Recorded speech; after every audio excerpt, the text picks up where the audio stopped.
There's been no let-up in the violence in Gaza. The Israeli military has confirmed that it's destroyed the building which houses the offices of some foreign news operations. Staff had been evacuated following warnings from Israeli officers. Israel says it was targeting Hamas military intelligence. Earlier, Palestinian officials said Israeli airstrikes killed 14 people, including 5 children, in a densely populated refugee camp. One Israeli has died in a rocket attack from Gaza on a Tel Aviv suburb. Paul Adams has the latest from Jerusalem. In the dark of another long night in Gaza, a desperate search for signs of life.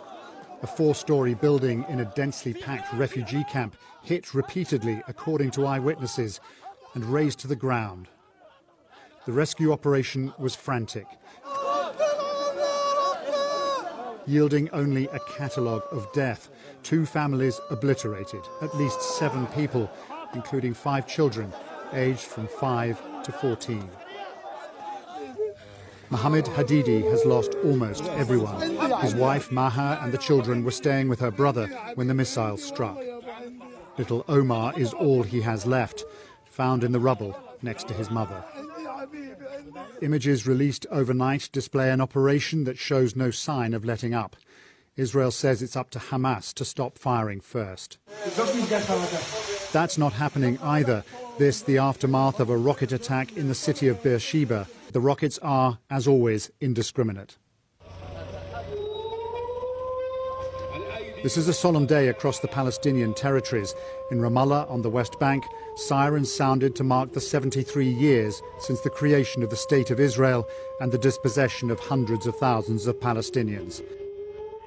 On the streets of Israel's mixed cities, where Jews and Arabs live side by side, uneasy quiet this morning after nights of shocking violence. This is Jaffa, scene of fresh disturbances last night, now almost deserted. Fear and hatred tugging away at the fabric of Israeli society. Paul Adams, BBC News, Jerusalem.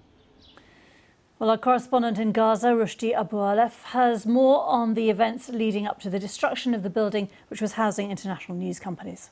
Yeah, it's true. It's not far from our office in Gaza. We have been watching the destroying of the building live from our roof top. It's the biggest building so far. It's housing about 60 residential people, housing tech companies, engineering companies, including the Al Jazeera satellite TV channel. Yeah, I was speaking to the landlord of the building. He said he received a call from Israeli officer telling him that you have to evacuate the building immediately. The guy, the owner said he asked the officer for another 10 minutes to take some of the archive from the Al Jazeera office, but they refused, and he asked everybody to be away from the building. Then it was fired some warning shots, warning rockets on the roof of the building. Then the building was completely destroyed from Israeli fighter jets.